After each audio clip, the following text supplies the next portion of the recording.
నమస్కారం LTV news కి స్వాగతం ముందుగా బులెటిన్ హెడ్లైన్స్ శాంతి భద్రతలపై శ్వేతపత్రం విడుదల చేసిన ముఖ్యమంత్రి చంద్రబాబు రాష్ట్రంలో ఎక్కడైనా రౌడీయిజం కనిపిస్తే దానిపై ఉక్కుపాదం మోపుతామని వ్యాఖ్య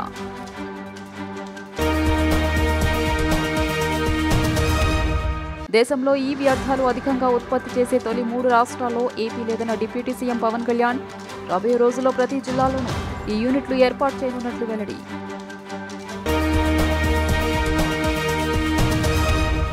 ఏపీ రైతులకు శుభవార్త చెప్పిన మంత్రి నాదెండ్ల మనోహర్ 10 రోజుల్లో రైతుల ఖాతాలో డబ్బులు జమ చేస్తామని ప్రకటన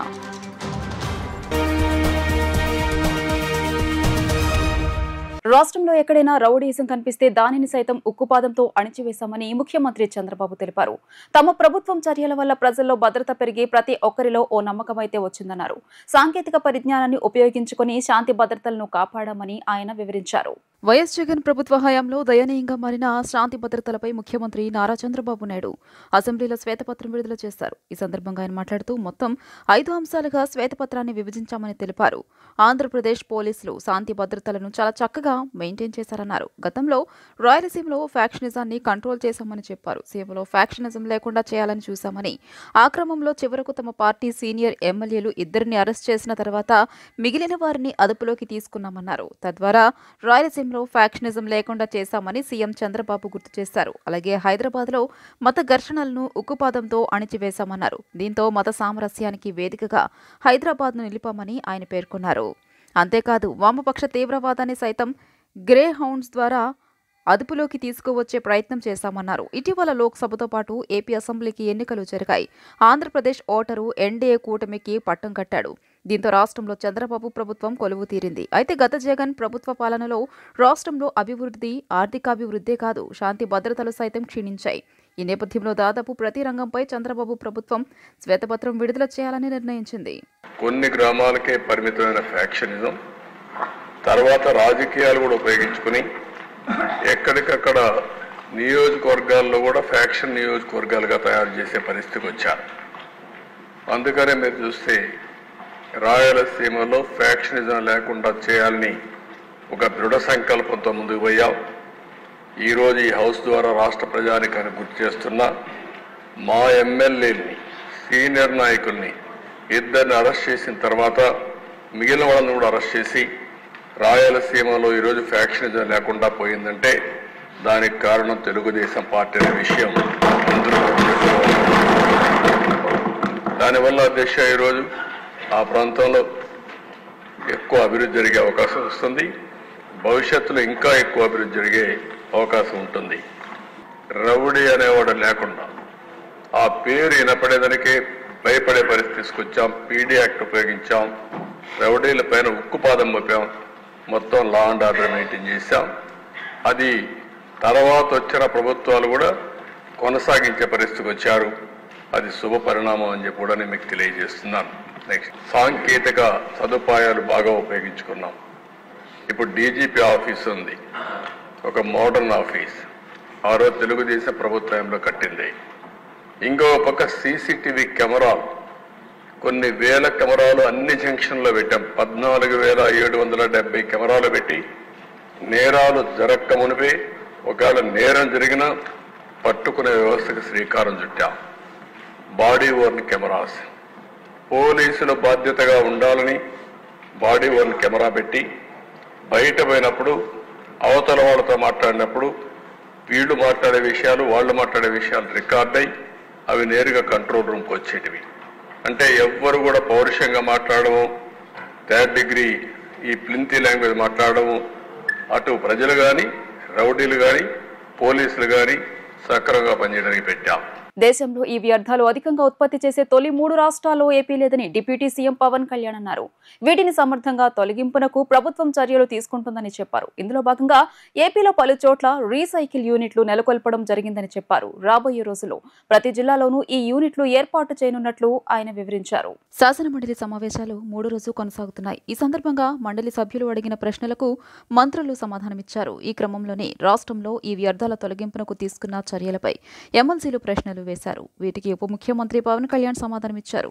రాబోయే రోజుల్లో ప్రతి జిల్లాలోనూ ఈ వ్యర్థాల రీసైక్లింగ్ యూనిట్లు ఏర్పాటు చేస్తామని పవన్ తెలిపారు. ప్రైవేట్ భాగస్వామ్యంతో వీటిని ఏర్పాటు చేయనున్నట్లు చెప్పారు. దేశంలో ఈ వ్యర్థాలు అధికంగా ఉత్పత్తి చేసే మొదటి 3 రాష్ట్రాల్లో ఏపీ లేదని పవన్ కళ్యాణ్ తెలిపారు. వీటిని సమర్థంగా తొలగించేందుకు ప్రభుత్వం చర్యలు తీసుకుంటుందని తెలిపారు. ఈ వ్యర్థాలను సేకరించి రీసైక్లింగ్ చేసేందుకు అని చర్యలు తీసుకుంటున్నట్లు చెప్పారు. ఇందులో భాగంగానే ఆంధ్రప్రదేశ్లో పలుచోట రీసైక్లింగ్ యూనిట్లు నెలకొల్పడం జరిగిందన్నారు. రాబోయే రోజుల్లో ప్రతి జిల్లాలోనూ వీటిని ఏర్పాటు చేస్తామని పవన్ కళ్యాణ్ వెల్లడించారు. దేశంలోనే ఎలక్ట్రానిక్ వ్యర్థాలను ఉత్పత్తి చేసే 3 అగ్ర రాష్ట్రాల్లో ఆంధ్రప్రదేశ్ ఒకటి అనేది వాస్తవమేనా? ఈ ప్రశ్నకి సమాధానం లేదు. ఇది ఉమ్మడి తెలంగాణ రాష్ట్రాన్ని కలుపుకుంటే ఏదైనా 3వ స్థానంలో తెలంగాణ ఉంది, ఆంధ్రప్రదేశ్ లేదు అధ్యక్ష. 2, అయితే రాష్ట్రంలో ఎలక్ట్రానిక్ వ్యర్థాలను సక్రమంగా తరలించేందుకు ప్రభుత్వం తీసుకుంటున్న చర్యలు ఏమిటి? ఉత్పత్తిదారుల ద్వారా అందించబడిన దేశవ్యాప్త విక్రయాల డేటా ఆధారంగా జాతీయ స్థాయిలో ఎలక్ట్రానిక్ వ్యర్థాల ఉత్పత్తికి సెంట్రల్ పొల్యూషన్ కంట్రోల్ బోర్డు అంచనాల ప్రకారం ఆంధ్రప్రదేశ్ రాష్ట్రం 12వ స్థానంలో ఉందని పేర్కొనడం జరిగింది. దానికి అనుబంధంగా నకలు కూడా జత చేయడమైంది. భారత ప్రభుత్వ పర్యావరణ, అటవీ, వాతావరణ మార్పుల మంత్రిత్వ శాఖ ఎలక్ట్రానిక్ వ్యర్థాల నిర్వహణ నిబంధనలను తెలియజేసింది. ఆంధ్రప్రదేశ్లో 1 ఏప్రిల్ 2023 నుండి ఇప్పటి వరకు అమలు చేయబడుతుంది. ప్రస్తుతం ఎలక్ట్రానిక్ వ్యర్థాలను తరలించడం, రీసైకిల్ మరియు శుభ్రం చేయడానికి ఆంధ్రప్రదేశ్ రాష్ట్రంలో 6 ఎలక్ట్రానిక్ వ్యర్థాల రీసైక్లర్స్ వ్యర్థాల సేకరణ కోసం నమోదయ్యాయి. రాష్ట్రంలో ఉత్పత్తి అయ్యే మొత్తం ఎలక్ట్రానిక్ వ్యర్థాలను ఎలక్ట్రానిక్ వ్యర్థాల రీసైక్లర్స్ ద్వారా సేకరణ జరుగుతున్నది. ఎలక్ట్రానిక్ వ్యర్థాల రీసైక్లర్స్ వ్యర్థాలను ప్లాస్టిక్లు, విలువైన ఇతర లోహాల, ప్రమాదకర వ్యర్థాలు మరియు ఇతర పదార్థాలుగా విభజించడం జరుగుతుంది. ప్లాస్టిక్ వ్యర్థాలను గ్రాన్యూల్స్ గాను, పెల్లెట్స్ తయారీ కోసం ప్లాస్టిక్ వ్యర్థాల ప్రక్రియ యూనిట్కు తరలించడం జరుగుతూ ఉంటుంది. ప్రీ ప్రాసెసర్లు, కో ప్రాసెసర్లు, ట్రీట్మెంట్, స్టోరేజ్, ప్రమాదకరమైన వ్యర్థాలను తరలించే సౌకర్యం environment protection treatment, storage and disposable ఫెసిలిటీకి తరలించే సౌకర్యం అధ్యక్ష. ఎలక్ట్రానిక్ వ్యర్థాల రీసైక్లింగ్ యూనిట్ల ద్వారా విలువైన ఇతర లోహాలు సంగ్రహించడం అవుతుంది.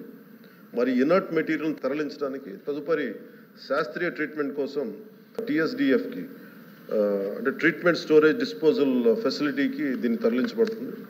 మరిన్ని వివరాలన్నీ అనుబంధంలో జత చేయండి.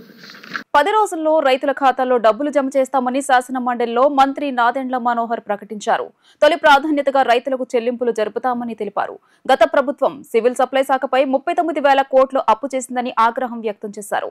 ఏపీ రైతులకు శుభవార్త చెప్పారు మంత్రి నాదెండ్ల మనోహర్. శాసన మండలిలో మంత్రి నాదెండ్ల మనోహర్ మాట్లాడుతూ 10 రోజుల్లో రైతుల ఖాతాలో డబ్బులు జమ చేస్తామని ప్రకటన చేయడం జరిగిందని, 5 ఏళ్లలో జగన్ ఖజానా మొత్తం ఖాళీ చేశారని, రైతుకు కన్నీళ్లు మిగిల్చారని ఆగ్రహించారు. గత ప్రభుత్వం మిగిల్చిన బకాయిలు ఈ ప్రభుత్వం చెల్లిస్తోందని వెల్లడించారు. రైతులకు ఉన్న బకాయిలు 1000 కోట్లు మేం చెల్లించామన్నారు. 674 కోట్ల బకాయిలు ఉందని, 10 నుంచి 15 రోజుల్లో రైతులకు చెల్లిస్తామని హామీ ఇచ్చారు. తొలి ప్రాధాన్యతగా రైతులకు చెల్లింపులు చేస్తామని తెలిపారు. గత ప్రభుత్వం సివిల్ సప్లై శాఖపై 39,000 కోట్లు అప్పు చేసిందని ఆగ్రహించారు. రైతులకు మాత్రం 1650 కోట్ల బకాయి చెల్లించకుండా వెళ్లిపోవడం దురదృష్టకరమని ఆగ్రహించారు మంత్రి నాదెండ్ల మనోహర్. సుమారు 4,97,910 రైతుల దగ్గర నుంచి 29,97,073 మెట్రిక్ టన్నులు ధాన్యం సేకరించాం అధ్యక్ష. దానికి మొత్తం చెల్లించింది 6,549 కోట్ల 15 లక్షలు. రబీ మాసంలో రైతుల సంఖ్య 1,32,853, సేకరించిన ధాన్యం 12,64,800 టన్నులు మెట్రిక్ టన్నుల అధ్యక్ష. దానికి 2,763,070.76 కోట్లలో అధ్యక్ష. రెండో ప్రశ్నకు సమాధానం దురదృష్టం ఏంటంటే అధ్యక్ష, గత 5 సంవత్సరాల్లో జగన్మోహన్ రెడ్డి గారి పరిపాలనలో ఖజానా మొత్తం ఖాళీ చేసి వెళ్ళిపోయారు అధ్యక్ష. కష్టపడి పండించిన రైతుకి కన్నీరే మిగిల్చారు అధ్యక్ష. అందులో భాగంగా చెల్లించాల్సిన మొత్తం మా ప్రభుత్వం వచ్చిన తర్వాత గౌరవ ముఖ్యమంత్రి గారు చొరవ చూపించి, ఉప ముఖ్యమంత్రి గారు కూడా దీనికి ప్రయారిటీ ఇమ్మని రిక్వెస్ట్ చేసినప్పుడు కష్టమైన ఆర్థిక పరిస్థితుల్లో కూడా గత ప్రభుత్వం మిగిల్చిన బకాయిల్ని రైతులకి ఆదుకోవడానికి కోసం మేము కొన్ని చర్యలు తీసుకున్నాం అధ్యక్ష. మొత్తం 12,64,800 మెట్రిక్ టన్నులు రబీ మాసంలో మేము సేకరిస్తే 2,763 కోట్ల రూపాయల్లోనూ ఇప్పుడు వరకు మా ప్రభుత్వం వచ్చిన తర్వాత 1000 కోట్లు మొదటి విడతగా మేము అందించాం అధ్యక్ష. ఇంకా సుమారు 674 కోట్ల రూపాయలు ఇంకా బకాయిలు ఉన్నాయి అధ్యక్ష. రాబోయే 10-15 రోజుల్లోపే ఈ అప్పు ఏదైతే గత ప్రభుత్వం చేసి వెళ్ళిందో దాన్ని మేము ఎట్టి పరిస్థితుల్లో కూడా రైతును ఆదుకోవడానికి కోసం చర్యలు తీసుకుంటాం అధ్యక్ష. ఇందులో దురదృష్టమైన అంశం ఏంటంటే సివిల్ సప్లైస్ కార్పొరేషన్ పేరు మీద 39,550 కోట్ల రూపాయల రుణాలు చేసి చివరికి 1,674 కోట్ల రూపాయలు బకాయిలు రైతుకి ఇవ్వాల్సిన బకాయిలు కూడా గత ప్రభుత్వం అందించకుండా వెళ్ళిపోయింది అధ్యక్ష. ఇది చాలా బాధాకరమైన విషయం. కానీ మేము ప్రాధాన్యత ఇచ్చి ఖచ్చితంగా రైతును ఆదుకునే విధంగా ఈ 1000 కోట్ల రూపాయలు గౌరవ ముఖ్యమంత్రి గారు ఇచ్చిన సహాయంతో అందించగలిగాం. రాబోయే రోజుల్లో ఈ 674 కోట్ల రూపాయలు కూడా తప్పకుండా మేము రైతులకి తక్షణమే చెల్లిస్తాం. జనసేన పార్టీ క్రియాశీలక సభ్యత్వ నమోదులో జిల్లాలోనే మంగళగిరి మొదటి స్థానంలో ఉందని చిల్లపల్లి శ్రీనివాసరావు పేర్కొన్నారు. ప్రమాద బీమా 5 లక్షలు, శాశ్వత అంగవైకల్యానికి 2.5 లక్షలు, ప్రమాదం బీమా ఇన్సూరెన్స్ తక్షణమే 2 లక్షల రూపాయలు పొందే విధంగా సమకూర్చినట్లు స్పష్టం చేశారు. జనసేన పార్టీ అధ్యక్షులు పవన్ కళ్యాణ్ ఆదేశాల మేరకు 4వ విడత జనసేన పార్టీ కార్యకర్తల క్రియాశీలక సభ్యత్వ నమోదు కార్యక్రమాన్ని ఈ రోజు మంగళగిరి గౌతమ్ బుద్ధ రోడ్లోని అంబేద్కర్ విగ్రహం వద్ద నిర్వహించారు. ఈ కార్యక్రమంలో ఎంటీఎంసీ అధ్యక్షులు మునగపాటి వెంకట మారుతిరావు, చేనేత విభాగం రాష్ట్ర కార్యదర్శి జంజనం సాంబశివరావు, ఎంటీఎంసీ ఉపాధ్యక్షులు షేక్ కరీముల్లా, తిరుమల శెట్టి, మురళీకృష్ణ, బేతపూడి వంశీ తదితరులు పాల్గొన్నారు. ఈ సందర్భంగా చిల్లపల్లి శ్రీనివాసరావు మాట్లాడుతూ ఈ నెల 18 నుండి 28వ తేదీ వరకు రాష్ట్ర వ్యాప్తంగా మహాయజ్ఞంల కార్యకర్తల క్రియాశీలక సభ్యత్వ నమోదు కార్యక్రమం విజయవంతంగా నిర్వహిస్తున్నట్లు తెలియజేశారు. సభ్యత్వ నమోదు కొరకు జన సైనికులు, వీర మహిళలు ఉత్సాహంగా పాల్గొంటున్నారని తెలిపారు. మహాయజ్ఞంలో నిర్వహించే క్రియాశీలక సభ్యత్వ నమోదు కార్యక్రమాన్ని ప్రతి ఒక్కరూ వినియోగించుకోవాలని పిలుపునిచ్చారు. దాంట్లో భాగంగా 4వ విడత ఈ రోజున మన 18వ తారీఖు నుంచి రేపు 28వ తారీఖు దాకా స్టార్ట్ చేశారు.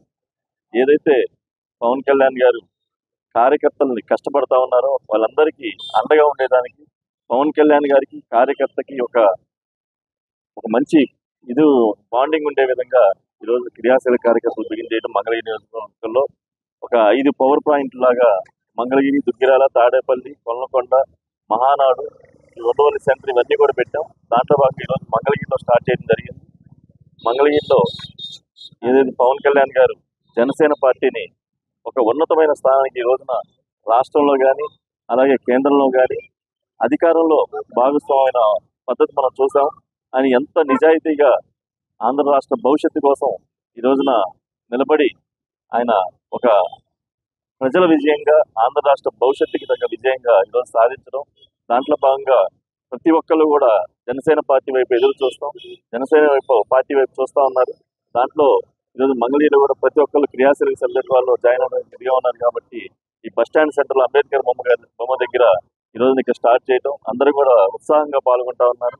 మేము జనసేన పార్టీ తోడుగా ఉంటామని చెప్పి దీంట్లో భాగంగా పవన్ కళ్యాణ్ గారు 5 లక్షల రూపాయల ఇన్సూరెన్స్ కార్యక్రమం, ఏదైతే ఇబ్బంది జరిగితే అలాగే చిన్న యాక్సిడెంట్ పాలసీస్ కూడా తీసుకొచ్చారు. దీంట్లో అంటే పవన్ కళ్యాణ్ గారు మనకి నిలబడ్డ కార్యకర్తకి ఏం చేయాలి అని ఒక మంచి హృదయంతో ఈ కార్యక్రమం స్టార్ట్ చేశారు. దీన్ని అందరూ ఆశీర్వదిస్తున్నారు. ఇదే విధంగా మంగళగిరిలో లాస్ట్ ఇయర్ జిల్లాలోనే దాదాపు మొదటి స్థానంలో మేము చేసాం.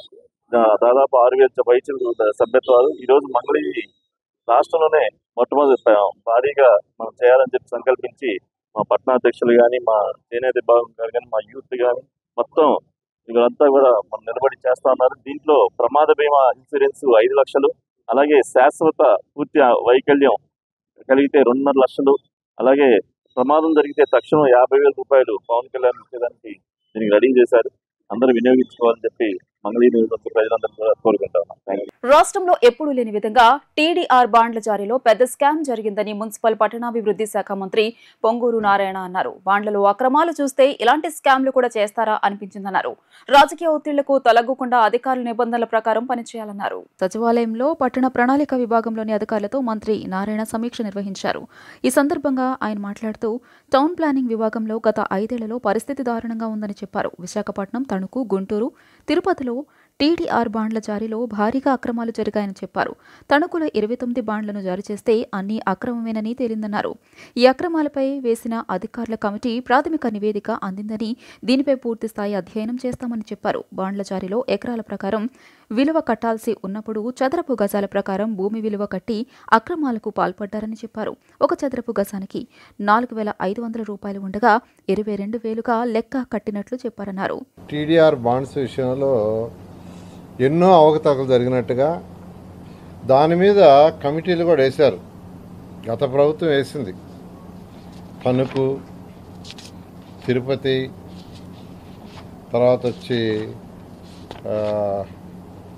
గుంటూరు, తర్వాత విశాఖపట్నం టీడీఆర్ బాండ్స్ రిపోర్ట్లు వచ్చినాయి. అంటే ఫస్ట్ యాక్చువల్గా తణుకులో 29 టీడీఆర్ బాండ్స్ ఇచ్చారు. అంటే 1:200 ఇవ్వాల్సింది 1:400 ఇచ్చారు. తర్వాత 4,500 స్క్వేర్ యాడ్ రేట్ ఉంటే దాన్ని 22,000కి వేశారు. 4,500 స్క్వేర్ యాడ్ ఉంటే అక్కడ ఒక 1.4 కిలోమీటర్లో ఉండే రేటుని తీసుకొచ్చేసి వాల్యుయేషన్ చేశారు. ఇది ఒక పెద్ద స్కామ్. దీని మళ్ళా ఏసీబీకి ఇచ్చారు, వాళ్ళు రిపోర్ట్ ఇచ్చారు. ఒక ముగ్గురిని సస్పెండ్ చేశారు, వాసుబాబు అని, తర్వాత రామకృష్ణ అని, తర్వాత ప్రసాద్ అని. అయితే ఈ రిపోర్ట్ యాక్చువల్గా ఇప్పుడే వచ్చింది, దాన్ని ఇంకా స్టడీ చేయలేదు. ఆ రిపోర్ట్ని యాక్చువల్గా ఇవాళ స్టడీ చేస్తాం. అయితే ఇక్కడ ఏంటంటే మెయిన్గా ఏదైతే ఎక్కడైతే స్కామ్ జరిగిందో ఇమీడియట్గా ఏం చేశారంటే అక్కడ బాండ్స్ని హోల్డ్ చేశారు. బట్ 100 కోట్ల యాక్చువల్గా ఫ్రాడ్ జరిగినట్టుగా దీంట్లో ప్రిలిమినరీ రిపోర్ట్ ఉంది. దీని మీద యాక్చువల్గా ఇవాళ వచ్చింది రిపోర్ట్. యాక్చువల్గా అది స్టడీ చేసి చేయడం జరుగుతుంది. దీని మీద ఏసీబీ, డీసీ కూడా యాక్చువల్గా రిపోర్ట్ ఇచ్చారు. తర్వాత అదేవిధంగా తిరుపతి తీసుకుంటే తిరుపతిలో కూడా ఇదే విధంగా చేశారు. ఇక్కడైతే స్క్వేర్ యార్డ్స్ కింద క్యాలిక్యులేట్ చేయాల్సి ఉంటే తణుకులు ఎకరాల కింద క్యాలిక్యులేట్ చేశారు. 5 ఏళ్ల జగన్ ప్రభుత్వంలో తెలుగుదేశం కార్యకర్తలు చాలా ఇబ్బందులు ఎదుర్కొన్నారని చంద్రబాబు సతీమణి నారా భువనేశ్వరి అన్నారు.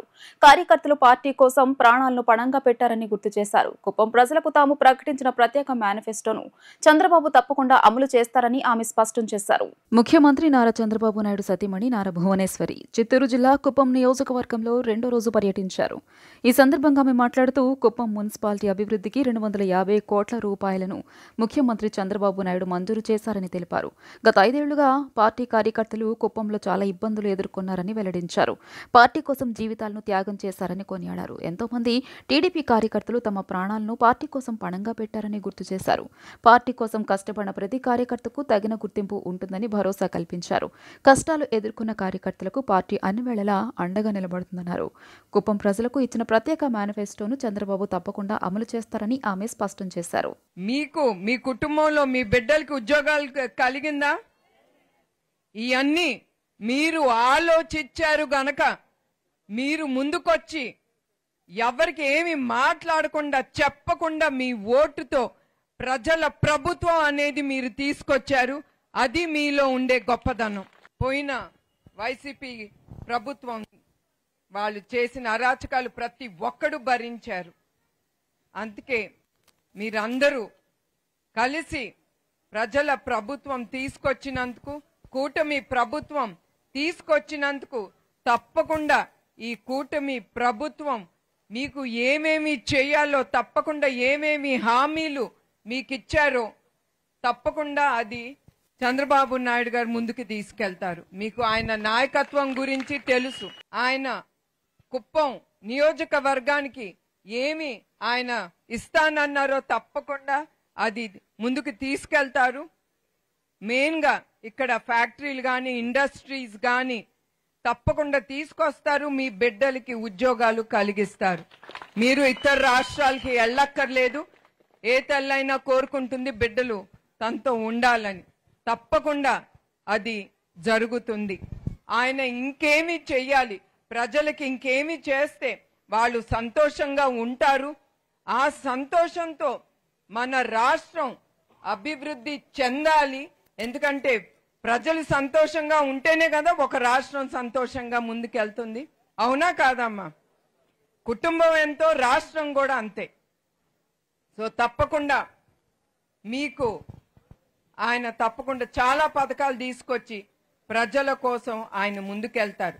ఒకటే మిమ్మల్ని కోరేది, ఒక్క 5 సంవత్సరాలు మీరు అప్పుడు ఆయన గెలిపించారు. మనకి ఒక రాజధాని లేకుండా అయిపోయింది. ఎందుకంటే మీ ఇంకొక 5 సంవత్సరాలు ఈ రాక్షస పాలన వచ్చింది. అదే చంద్రబాబు నాయుడు గారు ఇంకొక 5 సంవత్సరాలు ఉండుంటే మన రాష్ట్రం అభివృద్ధి చెంది ఎక్కడో ఈ యావత్ భారతదేశంలో నంబర్ 1 స్టేట్ గా ఉండేది. అదే కాకుండా ఎంతమంది పిల్లలు ఉన్నా అందరికీ తల్లికి వందనం వర్తిస్తుందని ఏపీ మంత్రి నారా లోకేష్ స్పష్టం చేశారు. ఈ పథకంపై శాసన మండలిలో సభ్యులు అడిగిన ప్రశ్నలకు మంత్రి సమాధానం చెప్పారు. తల్లికి వందనం పథకానికి విధి విధానాలను రూపొందిస్తున్నట్లు చెప్పారు. పైగా ఈ పథకం ప్రభుత్వ, ప్రైవేటు స్కూళ్లలో చదివే విద్యార్థులందరికీ వర్తిస్తుందన్నారు. ఎన్డీఏ ప్రభుత్వం అధికారంలోకి వస్తే ఎంతమంది పిల్లలు ఉంటే అంతమందికి ఇస్తామని ఎన్నికల ప్రచారంలోనే చెప్పామని, ఆ మాటకు కూడా కట్టుబడి ఉన్నామని అసెంబ్లీలో మంత్రి లోకేష్ ప్రస్తావించారు. నిబంధనలు రూపొందించేందుకు కాస్త సమయం కావాలన్నారు. ఎలాంటి లోటుపాట్లు లేకుండా రూపొందించడమే తమ లక్ష్యమన్నారు. ఈ అంశంపై మంత్రులతో చర్చిస్తున్నట్లు చెప్పారు.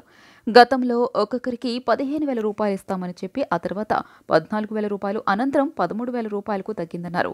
అర్హత నిబంధనలు కూడా గత ప్రభుత్వం మార్చిందన్నారు. ఇలాంటి లోటుపాట్లు లేకుండా చూస్తున్నామన్నారు. తల్లికి వందనం కింద ప్రతి ఒక్కరికి 15,000 రూపాయలు ఇస్తామన్నారు. ఎన్డీఏ ప్రభుత్వం అధికారంలోకి వచ్చే ముందల చాలా స్పష్టంగా ఎంతమంది బిడ్డలు ఉంటే అంతమంది బిడ్డలకి ఇస్తామని హామీ ఇస్తాం జరిగింది. ఆ హామీకి మేము కట్టుబడి ఉన్నాం.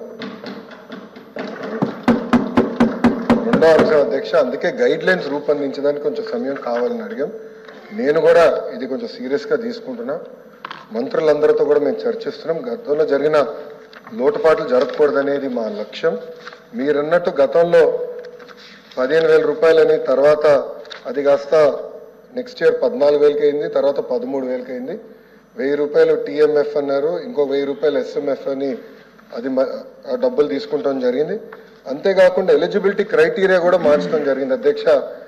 గ్రామాలు వచ్చే గల 5,000 రూపాయలు నెలకు వస్తే ఆటోమేటిక్గా వాళ్ళు ఎలిజిబుల్ అనేది, 5,000 కన్నా తక్కువ వస్తే ఎలిజిబుల్ అన్నారు. అట్లా మళ్ళీ దాన్ని మార్చారు.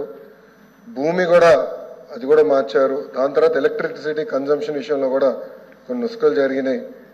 ఇంతేకాకుండా పాదయాత్రలో కూడా నేను అనేక మందిని కలిసినప్పుడు వాళ్ళు చాలా స్పష్టంగా, మేము ఇప్పుడు అప్పు చేసి ఒక 4 వీలర్ 4th హ్యాండ్ బండి కొన్నాం అంటే 30,000 రూపాయలు 40,000 రూపాయలు పెట్టి ఒక స్కార్పియో కొనుక్కున్నాం. ఇమీడియట్గా తీసుకున్న వెంటనే మా తెల్ల కార్డు పోయింది, దానివల్ల మాకు రావాల్సిన సంక్షేమ కార్యక్రమాలన్నీ పోయినాయని వాళ్ళు నాకు చెప్తాం కూడా జరిగింది. ఇది కూడా మేము డిస్కస్ చేస్తున్నాం. ఎందుకంటే గ్రామ సచివాలయం, వార్డు సచివాలయాలు స్వామి గారి కింద ఉంది, మళ్ళీ ఆర్టీజీ నా కింద ఉంది. మీ ఇద్దరం కూర్చుని డేటాని కూడా ప్యూరిఫై చేయాలి, పకడ్బందీగా ఇది అమలు చేయాలనేది లక్ష్యంతో మేము చేస్తున్నాం అధ్యక్ష. సో మీకు ఎలాంటి సందేహం అవసరం లేదు. అర్హులు ఎంతమంది ఉన్నా ఇవ్వాలనేదే ఎన్డీఏ ప్రభుత్వం లక్ష్యం. అది మేము సాధిస్తాం. రెండోది, ఇది బోత్ ప్రభుత్వం, ప్రైవేట్ పాఠశాలలకు వెళ్ళే విద్యార్థులకి వర్తిస్తుంది. ఇంకో పక్కన పెద్దలు అన్నట్టు అధ్యక్ష, 2019 నుంచి 24తో పోల్చితే ప్రభుత్వ పాఠశాలలో సుమారుగా 72,000 మంది విద్యార్థులు తగ్గారు అధ్యక్ష. ఇది కూడా మేము చర్చిస్తున్నాం. ఎందుకంటే నాడు నేడు కార్యక్రమం ద్వారా వేలాది కోట్ల రూపాయలు ఖర్చు పెట్టిన విషయం వాస్తవం. కానీ ఎందుకు విద్యార్థులు తగ్గారు? జగన్ అధికారంలో ఉన్నప్పుడు ప్రత్యేక హోదా కోసం, పోలవరం కోసం ఏనాడైనా ధర్నా చేశాడా అని ఏపీసీసీ రాష్ట్ర అధ్యక్షురాలు వైఎస్ షర్మిల ప్రశ్నించారు. ఇప్పుడు ప్రతిపక్ష హోదా కావాలని కోర్టుకు వెళ్లాడని ఆరోపించారు. నిజంగా ప్రజల పక్షాన నిలవాలంటే అసెంబ్లీకి వెళ్లాలి. అలా కాకుండా పార్టీ మనుగడ కోసం ఢిల్లీకి వెళ్లి ధర్నా చేయడం హాస్యాస్పదమని ఆమె మండిపడ్డారు. పశ్చిమ గోదావరి జిల్లా తాడేపల్లిగూడెం నియోజకవర్గ పరిధిలోని నందమూరులోని ఎర్రకాలువ వరద ముంపు బారిన పడిన పంట చేలను ఏపీసీసీ అధ్యక్షురాలు వైఎస్ షర్మిల పరిశీలించారు. ఈ సందర్భంగా ఆమె మాట్లాడుతూ, వైఎస్ మానస పుత్రికగా రైతుల కోసం ప్రారంభించిన జలయజ్ఞం కార్యక్రమానికి జగన్ పాలనలో సమాధి కట్టారని ఆరోపించారు. పాత మంచినీటి ప్రాజెక్టులకు మరమ్మతులు కూడా చేయకపోవడం దారుణమని మండిపడ్డారు. అందువల్లే రైతులు రాష్ట్రంలో వరదలకు తీవ్రంగా నష్టపోయారని తెలిపారు. ఎప్పటి ప్రభుత్వమైనా రాబోయే రోజుల్లో ఈ పరిస్థితులు రాకుండా చర్యలు తీసుకుని రైతులకు నష్టపరిహారం అందించాలని డిమాండ్ చేశారు. మొలలోతు నీటిలో దిగి కుళ్లిన నారును పరిశీలించి రైతుల సమస్యలను ఆమె అడిగి తెలుసుకున్నారు. తాడేపల్లిగూడెం నియోజకవర్గంలో ఇంతమంది రైతులు, నష్టపోయిన రైతులతో మాట్లాడడం జరుగుతుంది. ఇక్కడ మీరు వెనకాల చూస్తున్నారు, ఇలా వీళ్ళ పంటల్లోకి నీళ్ళు వచ్చిన పరిస్థితి. ఈ పరిస్థితి కేవలం ఈ గ్రామానికి చెందే 500 ఎకరాలు. ఇలా చుట్టుపక్కల గ్రామాలు ఈ జిల్లా అంతా కలుపుకుంటే కనీసం 40,000 ఎకరాలు ఇలా నీట మునిగిందని అంచనా. మరి రైతులు ఇంతగా నష్టపోతుంటే ఏ ప్రభుత్వానికైనా ఎందుకు కనిపించడం లేదు? నేను రాగానే అమ్మా మా పొలాలు ఎంతగా మునిగిపోయాయో చూడమ్మా అని వాళ్ళందరూ నీళ్లలో దిగి మరి వాళ్ళ కష్టాలు చెప్పుకునే ప్రయత్నం చేశారు. అందుకే నేను కూడా నీళ్లలో దిగి వాళ్ళ కష్టాలకు రావాల్సిన అటెన్షన్, రావాల్సిన నష్టపరిహారం కోసం ఈరోజు కాంగ్రెస్ పార్టీ కూడా వాళ్ళ కష్టాలలో భాగం పంచుకోవడానికి ఈరోజు మేము కూడా నీళ్లలో దిగి మాట్లాడుతున్నాం. ప్రభుత్వాలు కళ్ళు తెరవాల్సిన అవసరం ఉంది. పక్క రాష్ట్రంలో రేవంత్ రెడ్డి గారు రుణమాఫీ చేశారు. ఇక్కడ రైతులు కూడా అమ్మా మాకు రుణాలున్నాయి, మాకు కూడా రుణమాఫీ అవసరము అని ప్రాధేయపడుతున్నారు. చంద్రబాబు గారికి చెప్తున్నాము, చంద్రబాబు గారు కాంగ్రెస్ పార్టీ కనుక అధికారంలో కూర్చుంటే తెలంగాణలో మాదిరిగానే ఇక్కడ కూడా 2 లక్షల వరకు రుణమాఫీ చేసే వాగ్దానం మేము ఇచ్చాము. కానీ మీరు ఇవ్వనంత మాత్రాన చెయ్యకూడదు అని రూల్ ఎక్కడా లేదు. మోదీ ప్రభుత్వం ప్రవేశపెట్టిన బడ్జెట్ రాష్ట్ర అభివృద్ధికి ఎంతో ఉపయోగకరమని రాష్ట్ర బీజేపీ కన్వీనర్ శ్రీకృష్ణ పేర్కొన్నారు. గత 5 సంవత్సరాలుగా నిర్లక్ష్యానికి గురైన ఆంధ్ర రాష్ట్రానికి బీజేపీ వరాలు కురిపించారని హర్షం వ్యక్తం చేశారు. ఉండవల్లి సెంటర్లో ఎన్డీఏ కూటమి నేతల ఆధ్వర్యంలో నరేంద్ర మోదీ, చంద్రబాబు, పవన్ కళ్యాణ్ చిత్రపటాలకు పాలాభిషేకం కార్యక్రమాన్ని నిర్వహించారు. రాష్ట్రానికి నిధులు కేటాయింపు విషయంలో CM Chandrababu, deputy CM Pawan Kalyan, BJP రాష్ట్ర అధ్యక్షురాలు దగ్గుబాటి పురంధరేశ్వరి ఎంతో కృషి చేశారని అన్నారు. అమరావతి రాజధాని కేంద్ర బడ్జెట్లో 15,000 కోట్ల రూపాయలు నిధులు కేటాయించడం, 9,151 కోట్లు రైల్వే శాఖకు కేటాయించినందుకు నరేంద్ర మోదీ కృతజ్ఞతలు తెలియజేశారు. రానున్న రోజుల్లో కూటమి ప్రభుత్వం డబుల్ ఇంజన్ల రాష్ట్రాన్ని అభివృద్ధి చేస్తుంది అనడంలో ఎలాంటి సందేహం లేదని స్పష్టం చేశారు. నరేంద్ర మోడీ గారు 3వసారి ప్రధానమంత్రిగా ఎన్నిక అవటం మనందరికీ సంతోషకరం. అదేవిధంగా మా జనసేన పార్టీ అధ్యక్షులు పవన్ కళ్యాణ్ గారు ఈ కూటమి గవర్నమెంట్ లో ఉండటం మా అందరికీ ఎంతో సంతోషం. అదేవిధంగా ఈ రోజు అమరావతి రాజధాని రాష్ట్రానికి ఒక తలమానికంగా మారబోతున్నది.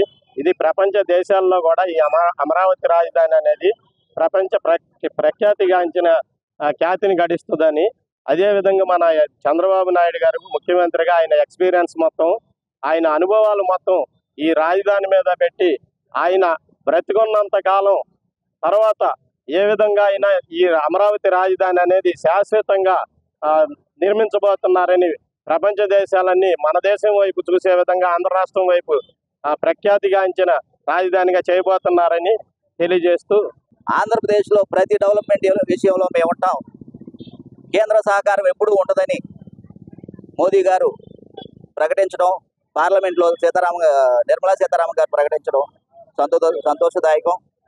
ఈ విధంగా మన రాష్ట్రాన్ని డెవలప్మెంట్ పదంలో, అభివృద్ధి పదంలో నడిపిస్తూ పారిశ్రామిక అభివృద్ధి కూడా చెందే విధంగా కోస్టల్ కారిడార్ కూడా అన్ని విషయాల్లో సహకరిస్తామని చెప్పడం కూడా చాలా సంతోషదాయకం. అమరావతి నిర్మాణం కోసం 15,000 కోట్ల రూపాయలు, అలాగే పోలవరం ప్రాజెక్టు నిర్మాణము మరియు పునరావాసం కోసం 12,000 కోట్ల రూపాయలు, అలానే ఆంధ్ర రాష్ట్రము 6 లైన్ల అనంతపురం నుంచి అమరావతి నుంచి అనంతపురం దాకా, అలాగే రోడ్ల విషయంలోనూ ప్రత్యేక ప్రాజెక్టుల విషయంలోనూ ప్రత్యేక శ్రద్ధ తీసుకొని అవసరమైనప్పుడు మేము నిధులు కేటాయిస్తూనే ఉంటాం.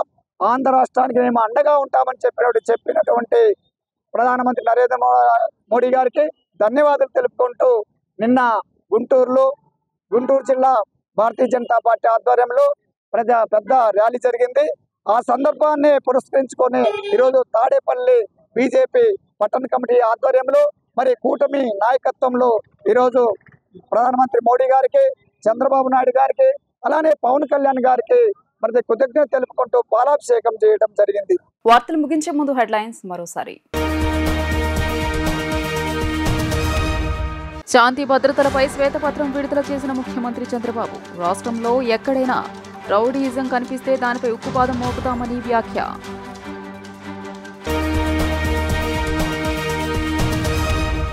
దేశంలో ఈ వ్యర్థాలు అధికంగా ఉత్పత్తి చేసే తొలి 3 రాష్ట్రాల్లో ఏపీ లేదన్న డిప్యూటీ సీఎం పవన్ కళ్యాణ్. రాబోయే రోజుల్లో ప్రతి జిల్లాలోనూ ఈ యూనిట్లు ఏర్పాటు చేయనున్నట్లు వెల్లడి.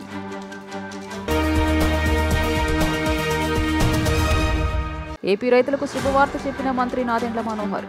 10 రోజుల్లో రైతుల ఖాతాలో డబ్బులు జమ చేస్తామని ప్రకటన.